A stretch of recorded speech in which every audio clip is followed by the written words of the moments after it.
C'est ce qui est le contraire du culte du Baal. Amen. Psaume 37, verset 4. On va lire Psaume 37, verset 4.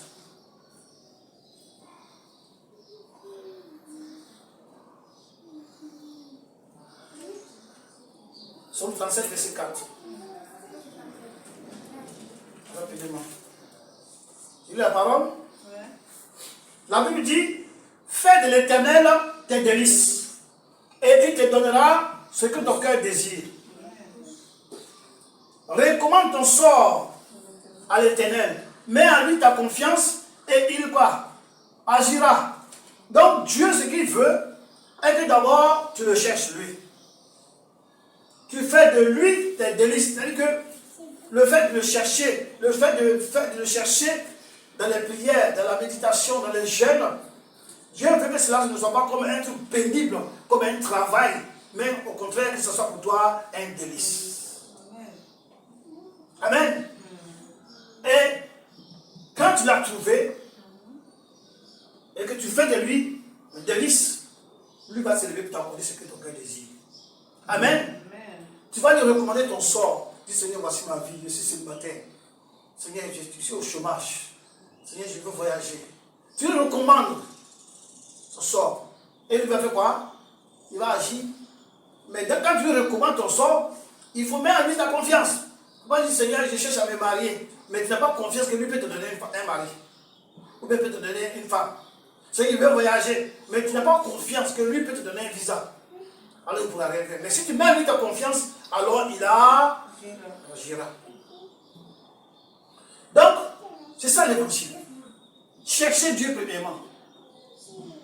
Laisse que tu trouves Dieu et toutes ces choses te seront données par-dessus. Amen. Amen. Dieu connaît les désirs de notre cœur. Quand tu es à l'église, quand tu es en prière, Dieu connaît ce que tu veux. Il connaît les désirs de ton cœur. Mais il veut d'abord qu'on lui rende grâce, qu'on lui rende un culte. Quand tu viens à l'église, Dieu il connaît, il sait ce que tu as déjà. Dieu il connaît ta vie, celui qui t'a créé.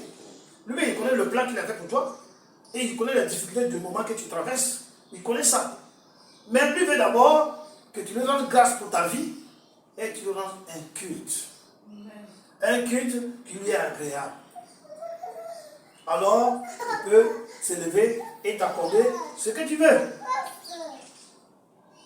Il veut que nous puissions nous-mêmes nous discipliner afin de faire de nos vies une offrande. Donc Dieu veut qu'on soit discipliné. On soit ses disciples. Et on mène notre vie pas dans le désordre, mais dans la discipline. Amen. Amen. Et que nous-mêmes, nous nous donnons nous-mêmes comme un sacrifice en lui. Quand il se donnait en sacrifice, ce n'est pas aller se tuer. Se donner en sacrifice, c'est abandonner ta vie dans les mains de Dieu. Le mouton, quand on va le tuer, sa vie dans les mains de qui? C'est ce qui veut le tuer. Le mouton ne peut rien faire. C'est comme c'est la il dit, nous sacrifier nous-mêmes, donner notre vie, nous soumettre à lui totalement, ôter nous-mêmes notre volonté, nous effacer, disparaître. Amen. Et nous laisser toute l'attitude. Et nous donner nous-mêmes en sacrifice. Ne pas dire, non, moi je vais faire ça, je vais faire ça. Non, tu te laisses, tu te donnes toi-même en sacrifice. Tout notre être, ce n'est pas seulement ton cœur, et puis ton esprit ailleurs, pas ton esprit, ton corps ailleurs. Non, tout l'être, tout ton être, ton âme, ton esprit, ton corps, ton être tout entier doit être abandonné à qui? Au Seigneur. Tu dois écouter rien que le Seigneur. Faire ce que le Seigneur veut. Rentrer dans sa volonté. Comme le dit Matthieu 7, 21. C'est pas ceux qui me disent Seigneur, Seigneur, qui vont faire quoi? Qui vont au ciel. Mais celui-là, celui qui fait la volonté de Dieu. Donc celui-là, celui qui fait la volonté de Dieu, celui que Dieu va exaucer. Donc tu te soumets à Dieu. Amen. Quand nous rendons un culte à Dieu, alors il peut nous accorder ce que nous voulons. Il peut donner solution à nos problèmes. Lorsque nous faisons un culte à Dieu, un véritable culte, pas de culte d'hypocrisie. Vous venez s'asseoir à l'église, chauffer les bancs, dire on n'a qu'à finir en partie. Non. Quand tu viens à l'église, tu viens dans l'optique de rencontrer ton Dieu. tu viens dans la foi de rencontrer le Seigneur, de rentrer en communion avec lui, de recevoir de lui son onction. Amen. Que Dieu ouvre ton esprit, que tu comprennes les choses spirituelles, la vie. S'intéresser à Dieu. Alors, Dieu peut t'accorder ce que tu veux.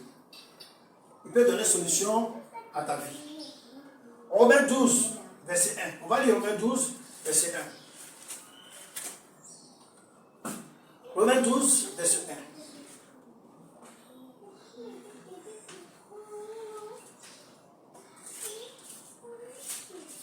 Romains 12, verset 1. Je lis la parole rapidement.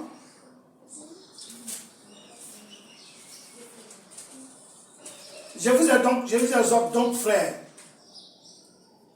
par la compassion de Dieu, à offrir vos corps comme un sacrifice vivant, saint, agréable à Dieu, ce qui sera de votre part un culte raisonnable. Donc Dieu veut qu'on lui donne, amen, notre corps tout entier comme un sacrifice. Pas un sacrifice mort, vivant, saint. Amen. Ça veut dire être agréable à Dieu. Lorsque nous donnons notre vie à Dieu, quand il donne une vie à Dieu, ça veut dire que se comporter selon la volonté de Dieu. Voilà. Comme un sacrifice, c'est-à-dire que toi, tu n'existes plus, tu t'effaces, tu disparais. Comme Paul pouvait dire que si je vis, ce n'est plus moi qui vis, mais c'est Christ qui vit en moi. Amen. Donc tu sacrifies ta vie, tu donnes ta vie à Dieu. Christ vient prendre possession de toi, dans la sainteté. Et le Seigneur dit que lorsque, à ce moment-là, tu fais un culte, ce culte-là est agréable à Dieu. Amen. Ce culte-là est agréable à Dieu. On va lire 3 Jean 1. 3 Jean 1.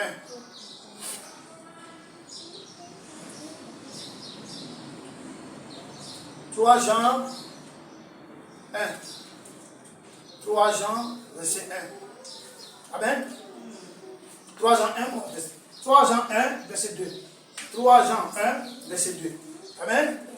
3 Jean 1, verset 2. Je lis la parole. Bien-aimé, je souhaite que tu prospères à tous égards et sois en bonne santé, comme prospère l'état de ton âme. Amen. Donc, Dieu veut qu'on prospère, bien sûr. Mais avant de prospérer, il faut que notre âme prospère. Notre âme soit vivante. Amen. Que nous ayons en nous le Seigneur. Et que le Seigneur prenne le contrôle de nos vies. Que notre âme prospère. L'âme prospère dans les choses de Dieu. L'âme, c'est spirituel. Les choses de Dieu, ton âme prospère. Ton âme est dans le bon point. Ton âme est vivante. Quand cela arrive, alors toi-même tu vas prospérer à tous égards. Tu vas prospérer en toutes choses. Mais d'abord, il faut que ton âme prospère. Avant que ta vie physique, ou bien ta vie sur terre commence à prospérer, il faut que l'âme d'abord prospère. Pour avoir la victoire dans le physique, il faut que cette victoire soit acquise dans le spirituel. Tu ne peux pas être la proie des sorciers. Tu ne peux pas être la proie des féticheurs. Tu ne peux pas être lié par les forces des ténèbres et croire que tu vas avoir de la victoire. Tu vas avoir la prospérité dans le physique. Pas possible. Il faut que tu aies la victoire dans le spirituel. Il faut que ton âme prospère, que ton âme soit dénouée, que ton âme soit délivrée de toute emprise. Amen. Ton âme soit délivrée et que ton âme soit maintenant dans les mains de Dieu. Que Dieu prenne le contrôle. Que ton âme prospère. Et après cela, à tous égards, tu vas prospérer. Amen. Alors que dans le culte de Baal, on parle de faveur de Dieu. Amen. Dans le culte de Baal, on parle d'abord du faveur de Dieu. On parle des faveurs de Dieu. De ce que Dieu est capable de faire pour nous. De ce que Dieu est capable de faire pour nous. De ce que Dieu peut faire pour nous. Donc quand les gens viennent à l'église, Dieu peut faire ça pour toi. Dieu peut faire ça pour toi. Dieu peut te faire voyager. Dieu peut te donner une femme. Dieu peut te donner de l'argent. Dieu peut te rendre riche. Dieu peut t'accorder le diplôme. Dieu peut faire tout, Dieu peut faire tout. C'est de ça qu'on parle d'abord. Alors que l'évangile dit, il faut parler d'abord du salut. Le diable vient, il renverse. Et il faut parler d'abord des bienfaits, de ce que Dieu peut faire pour toi. Effectivement, Dieu peut le faire, mais est-ce qu'il va le faire? Il ne va pas le faire. Parce qu'avec cette doctrine, avec cet évangile-là, ce n'est plus Dieu que tu adores, mais tu adores Baal. Or, Dieu ne peut pas te bénir lorsque tu adores une autre entité. C'est pas possible. Amen. Donc, les pasteurs, qu'est-ce qu'ils font? Les pasteurs ne font qu'utiliser les versets qui parlent des bienfaits de Dieu, qui parlent des bénédictions de Dieu, qui parlent de ce que Dieu peut faire. Ce sont ces versets-là qu'ils utilisent. Et le plus souvent, comme j'ai dit tout à l'heure, ces versets-là, ils les utilisent hors contexte. Amen. Hors contexte. Et cela attire les foules et remplit les assemblées. Tu veux te marier, viens à Jésus. Tu veux voyager, viens à Jésus. Tu veux avoir une femme, viens à Jésus. Tu veux être riche, viens à Jésus. Amen. Tu veux prospérer, viens à Jésus. Et lorsque tu viens et qu'on te parle de Jésus, les gens sont frustrés, les gens sont froissés, les gens sont calmes. Même pour dire Amen, c'est difficile. Mais si on dit, vous allez prospérer, Amen. Vous allez voyager, Amen. Vous allez faire ça, Amen. Le culte de Baal. Amen. Et aujourd'hui, 90% des assemblées du Seigneur ont abandonné la doctrine de Dieu, qui consiste à chercher d'abord Jésus, avant de chercher le matériel. Et même quand tu as déjà Jésus, tu n'aimes pas venir chercher. Dieu, il sait que tu as besoin de telle chose, il va te l'accorder. Amen. Et ça va couler à flot. Et cela, aujourd'hui, les églises, amen, dans les églises, passent par l'église, par l'occultisme. Aujourd'hui, dans les églises, passant par l'occultisme, ils donnent des bénédictions. Oui, le diable bénit, les gens sont bénis dans les églises, bien sûr. Mais ils passent par le culte de Baal. Amen. C'est le cultisme. Ce sont les démons qui œuvrent à la place du Saint-Esprit. Dans les églises de Baal, ce n'est plus Jésus qui œuvre, mais ce sont les démons qui œuvrent à la place du Saint-Esprit. Et lorsque les démons œuvrent à la place du Saint-Esprit, et que le culte qui y est fait n'est pas un culte à Jésus-Christ, ce culte-là, Jésus-Christ n'est pas dedans, alors le Saint-Esprit prend ses clics et claque et se met devant la porte. Amen. Ou alors il se met en Dieu même de l'église, de l'assemblée. Alors le diable, les démons, ils ont la latitude maintenant de faire quoi? D'opérer comme ils veulent. Amen. Ils font des grandes œuvres, les démons. Ils bénissent, ils délivrent, ils guérissent. Et tout le monde accourt. Aujourd'hui, il y a des églises, tu vois des miracles. Des miracles puissants. Les gens sont guéris, les gens sont délivrés. Mais qui fait cette délivrance? Comme la Bible dit que dans les derniers temps, les démons vont prendre la place. Ils sont dans les églises, on fait des miracles. On a des faux prophètes, nous descendons le feu même du ciel. Amen. Donc le diable est capable de toutes ces choses. Et dans ces églises, les démons font ça. Amen. Ils font ça. Et là-bas, on y enseigne uniquement comment il faut sacrifier pour être béni. On y arrive. Comment il faut sacrifier pour être béni. Alors les pasteurs qui adorent ces démons, qui sont en communion avec ces démons, vous vous débrouillez, ils vont vous faire des choses, ils vont faire des sacrifices. Il faut sacrifier. Tu dois être béni, il faut sacrifier. Amen. Il faut être sacrifié. C'est ce qu'ils disent. Amen. Que ce soit sur les dîmes. Amen. Sur les offrandes. Il y a des offrandes spéciales. Offrandes pour le pasteur, offrandes pour l'église, offrandes pour tant. Il y a plusieurs sortes d'offrandes. Il y a les cotisations. Il y a les appels d'offres. Toutes ces choses, on dit qu'il faut donner. Si tu donnes, Dieu va se souvenir de toi. Si tu donnes, Dieu va te bénir. Mais la personne à qui on dit de donner n'a même pas Jésus. la personne à qui on dit qu'il faut donner, il ne sait même pas c'est quoi Jésus. Lui, il est venu, on lui enseigne comment devenir riche. Amen. Les enfants, ils dépouillent les gens, dans les cotisations, ils ne vont finir. Tout y passe. Il y a des églises même où ils établissent des hôtels. Ils établissent des hôtels, consacrés des salles de prière. Tout cela, ils font ça avec les démons. Pour que des foules viennent. Pour que des foules viennent. Amen. Ces pasteurs-là, ils font des délivrances, bien sûr. Ils font des guérisons. Mais ce sont des guérisons, ce sont des remplacements. Pour que tu es malade, tu as un cancer. Amen. Tu viens, le démon dit à son collègue cancer qui est en toi de sortir. Et le collègue, le cancer, le démon, il sort. Quand il sort, il y a un autre démon qui prend la place. Amen.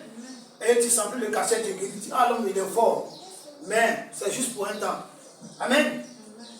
Juste un temps et le démon revient en toi. Et ce genre de trucs, pour passer, c'est déjà des guérisons. Ce genre de délivrance, on peut payer. Il y a des consultations, on peut consulter.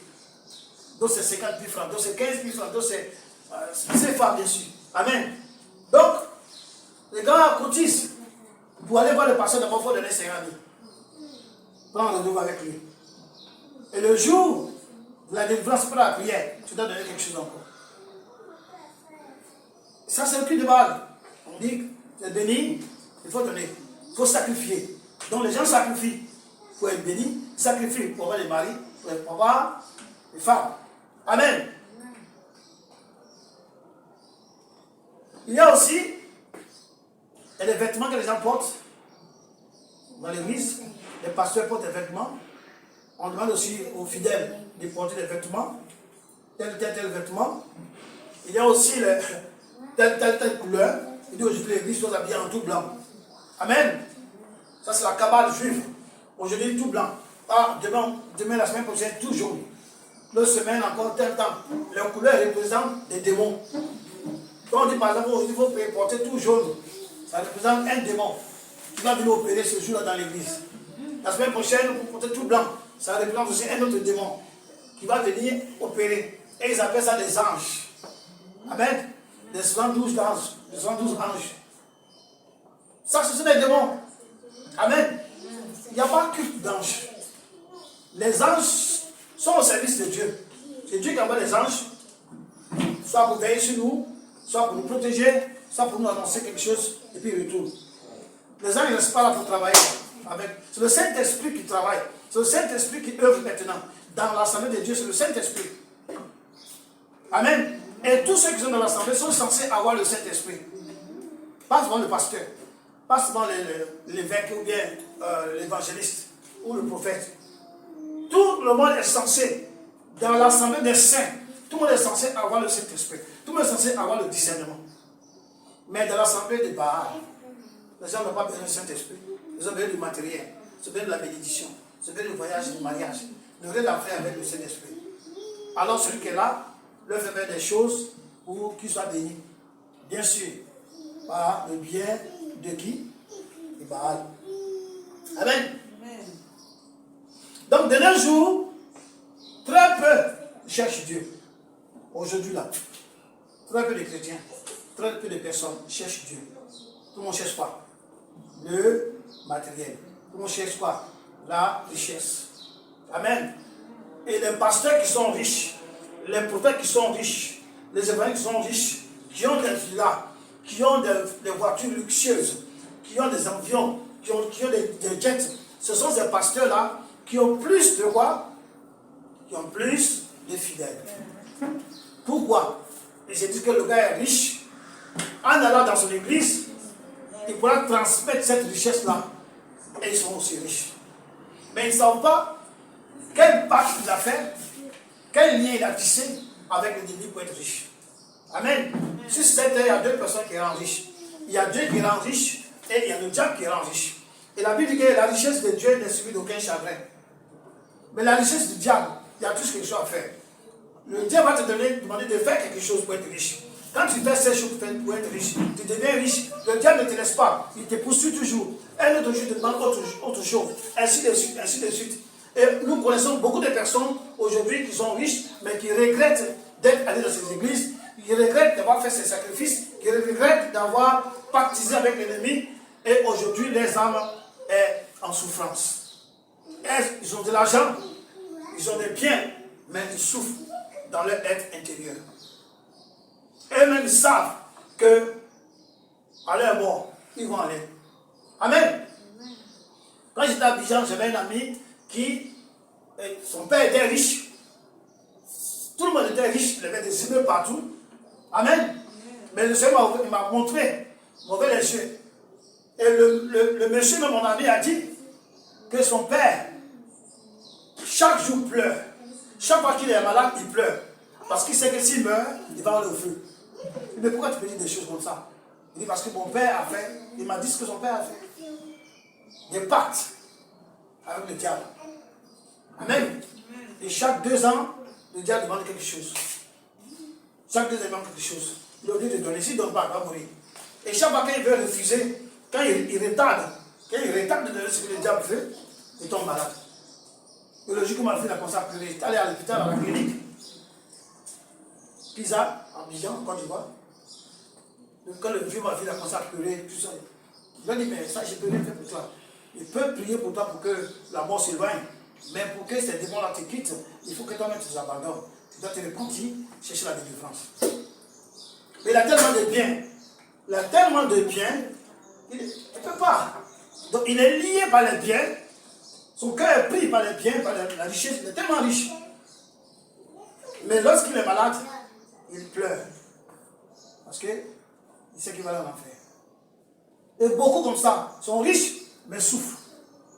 C'est le diable qui fait ça. La bénédiction du diable est toujours accompagnée de quoi? De chagrin. Amen. De souffrance, de peine.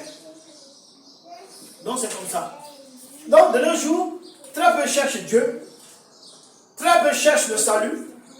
Amen. Les cœurs sont devenus durs. Les cœurs des gens sont devenus durs.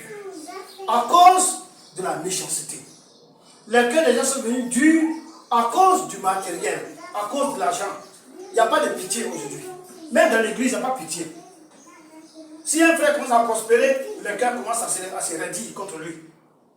Si un frère commence à prospérer matériellement, ou bien même spirituellement, les dons commencent à se manifester, déjà là, la méchanceté commence à se manifester. Et les églises, quand tu rentres là-bas, avec des dons spirituels, il suffit de passer 1, 2, 3 mois là-bas, c'est fini, tes dons disparaissent. Pas que les dons disparaissent, mais que les dons, c'est fini, ne fonctionnent plus. Tout s'arrête. Il faut que tu quittes là-bas avant que les dons reprennent. Parce que l'Esprit de Dieu ne peut pas se mouvoir dans les ténèbres. L'Esprit de Dieu ne peut pas œuvrer dans la saleté. Amen. L'Esprit de Dieu est saint. Donc quand tu vas dans une église, les balles, les startés, tu ne fais pas attention, tes dons vont s'éteindre. Pas s'éteindre, mais ils vont s'arrêter de fonctionner. Donc, un coup tu ne vois plus. Si tu as des visions, un coup tu ne vois plus. Si tu es quelqu'un qui fait des songes, Dieu te parle dans les rêves, tout s'arrête. Il faut que tu quittes. Lorsque tu te quittes là-bas, alors les dons reprennent. Donc c'est comme ça. C'est pourquoi avant d'entrer dans une église, il faut prier. Demande à Dieu, Seigneur, ici là. Est-ce que tu es ici? Est-ce que le Saint-Esprit est ici? Seigneur, est-ce que cette église-là, c'est toi qui gouverne? C'est toi qui dirige dans cette église. Si tu fais cette prière avant, Dieu va te diriger lui-même.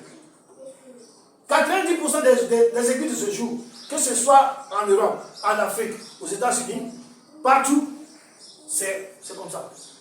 Les églises sont gangrénées. Et c'est le Dieu qui dit ça.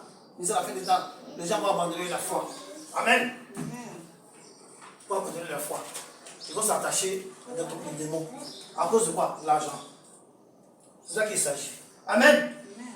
Mais les pasteurs, leur verset préféré, c'est quoi? Leur verset préféré, c'est Proverbe 11, verset 25. Proverbe 11, on va lire ça rapidement. Proverbe 11, verset 25.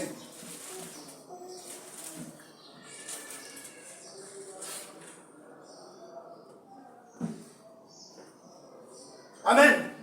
Ils disent que quoi? Proverbe 11, verset 25. L'âme bienfaisante sera rassasiée. Et celui qui arrose sera lui-même arrosé. Amen. Donc, pour eux, l'âme bienfaisante, c'est une âme gentille. C'est une âme qui donne. C'est une âme qui n'a pas la main dure. Une âme qui fait le sacrifice. Et lorsque l'homme va donner, lorsque l'homme va faire le sacrifice, alors ce sacrifice va arroser la maison de Dieu et Dieu même va les arroser. C'est ça, c'est leur verset préféré. Amen. Donc, ils utilisent ce verset-là pour dépouiller les gens. C'est le sacrifice. Il y a aujourd'hui dans les églises, les critiques acerbes. Il y a les commérages. Il y a les faux témoignages. L'impudicité, il y a les adultères. Amen. Il y a les œuvres de la chair. Et les œuvres de la chair ont pris le dessus aujourd'hui. Les gens vont jusqu'à critiquer les pasteurs, à critiquer les prophètes. Au lieu d'aller demander à Dieu, Seigneur, celui-là, est-ce qu'il est de toi? Oh Seigneur, montre-moi la piste de cette personne. Ils ne le font pas. Ils se lèvent et commencent à vilipender le pasteur. Ils disent à vilipender le prophète. Mais j'ai dit toujours qu'il faut faire très attention. Ce n'est pas tous les hommes de Dieu qui sont faux. C'est vrai, 90% des églises sont des églises de Baal. Mais il y a 10% qui restent. Et si tu fais attention, tu tombes sur un homme de Dieu qui fait partie des 10%. Tu le critiques. C'est Dieu que tu critiques. Amen. Fais très attention. Donc, c'est de ça qu'il s'agit. Nous allons, comment on appelle ça? Lire Jacques 5, verset 1 à 3. Jacques 5. Jacques 5, verset 1 à 3. Jacques 5. Jacques 5, verset 1 à 3. Je lis la Bible. À vous maintenant, riches, pleurez et gémissez, à cause des malheurs qui viendront sur vous. Vos richesses sont pourries, vos vêtements sont rongés par les teignes. Votre or et votre argent sont rouillés. Et le ruine se lèvera en témoignage contre vous et dévorera vos chairs comme un feu. Vous amassez des trésors dans les derniers jours. Amen.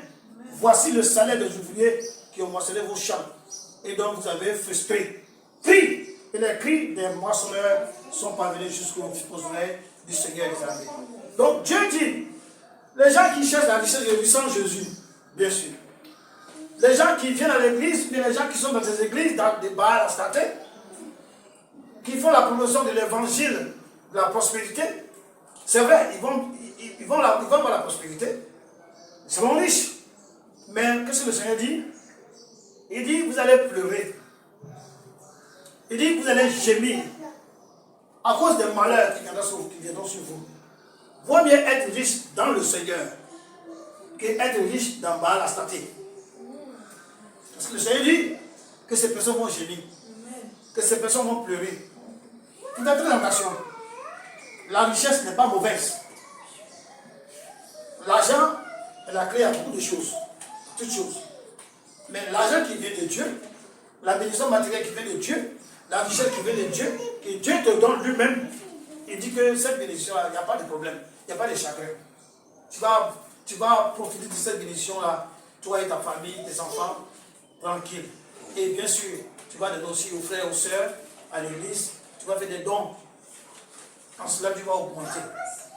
Mais, Dieu dit aussi que la richesse fait perdre les gens. Tu vas voir quelqu'un qui est humble, demain s'il devient riche, millionnaire, il devient autre chose. Amen. Il change carrément. Et l'argent donne un autre comportement à celui qui l'acquiert. Faisons très attention. Amen. Donc aujourd'hui, personne ne cherche Dieu. Personne ne cherche Dieu véritablement. Amen. Lorsqu'il méditait, le Seigneur m'a dit ça, que beaucoup de personnes sont détournées du Seigneur. Seulement 10% de tous les chrétiens qui sont sur la terre sont avec le Seigneur. 90% sont avec Baal Astaté. Il dit, personne ne cherche véritablement le Seigneur. Il y a des hypocrites. Il y en a qui font le semblant. Personne personne ne cherche vraiment, sauf ces 10%. Amen. Très peu se soucient de connaître Dieu. Très peu se soucient de connaître Dieu, qui est Dieu. Je veux savoir, je veux connaître Dieu. Très peu de personnes se soucient de connaître Jésus. Mais il y a des chrétiens qui combattent, qui disent que Jésus n'est pas Dieu. Des chrétiens qui combattent la divinité de Jésus. Non, Dieu n'est pas Dieu, Jésus n'est pas Dieu. Ils combattent ça. Un chrétien qui combat que Jésus n'est pas Dieu, mais c'est fini, c'est perdu. Ça veut dire que la personne ne lit pas la Bible. Parce que de Genèse à Apocalypse, on parle de Jésus. Le Père, c'est Jésus. Le Fils, c'est Jésus. Amen. Saint-Esprit, c'est Jésus. Mais les gens ne lisent pas. Même ils lisent, mais ils lisent à la volée comme un journal. Donc un chrétien qui dit que Jésus n'est pas Dieu, c'est fini pour toi. Tu cherches pas l'église. Parce que l'église, c'est l'église de Dieu, l'église de Jésus. L'église là, c'est pour Jésus. Jésus est la tête. Tu dis que Jésus n'est pas, il n'est rien, il est un prophète. Est-ce qu'un prophète a une église? Non. Amen. Donc, même Moïse, qui était prophète, qui conduisait le peuple d'Israël, le peuple d'Israël n'était pas pour lui, c'était pour l'Éternel. C'est lui qui a cherché ce peuple. Donc, tu dis que Jésus n'est pas Dieu, mais c'est fini pour toi, c'est l'enfer direct. Donc, personne ne cherche Dieu. Peu de personnes se soucient de connaître Dieu, de connaître la volonté. Amen. Quelqu'un a dit Psaume 14, 2 à 3. Psaume 14, 2 à 3.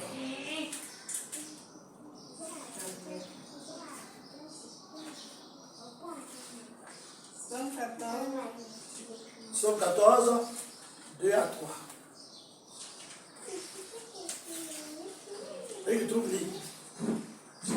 Psaume 14, 2 à 3. Oui. L'Éternel, du haut des cieux, regarde les fils de l'homme. Amen. Pour voir s'il y a quelqu'un qui soit intelligent. Amen. Qui cherche Dieu. Amen. Tous sont égarés, tous sont pervertis. Il n'en est aucun qui fasse le bien. Pas même un seul. Amen. Donc Dieu dit de nos jours, amen, que personne ne cherche Dieu. Personne n'a l'intelligence pour chercher Dieu. Tout le monde court après le matériel. Tout le monde court après l'argent, après les voitures, villas, piscines. Tout le monde court après les femmes. Personne ne cherche Dieu. Amen. Amen. Il dit que tout le monde est égaré. Tout le monde est égaré. Il n'y a aucun même, dans leur égarement, aucun même ne fait le bien. Même pas un seul qui fait le bien. Faisons très attention. Vraiment, faisons très attention. Amen.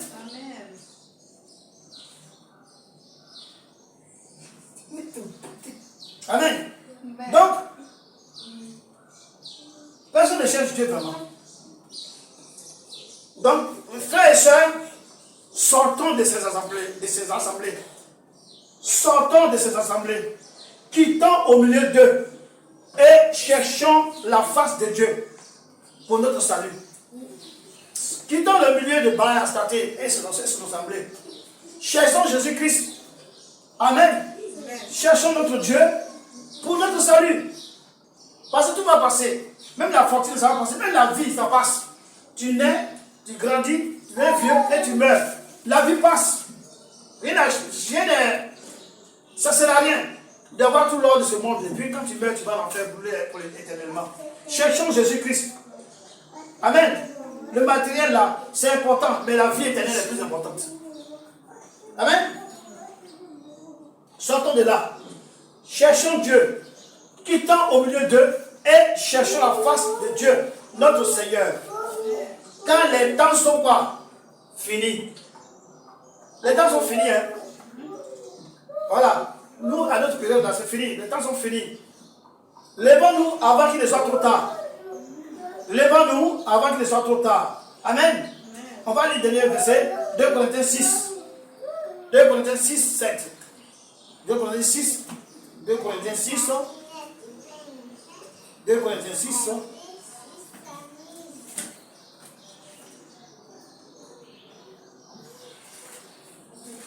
2 Corinthiens 6, verset 7. 2 Corinthiens 6, verset 7. Amen. Il dit la parole. Par la parole de vérité, par la puissance de Dieu, par les armes offensives et défensives. Est-ce que c'est ça? Je suis en train de lire.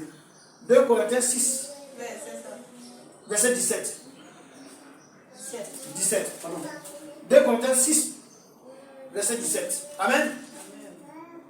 C'est pourquoi, sortez du milieu d'eux. Amen.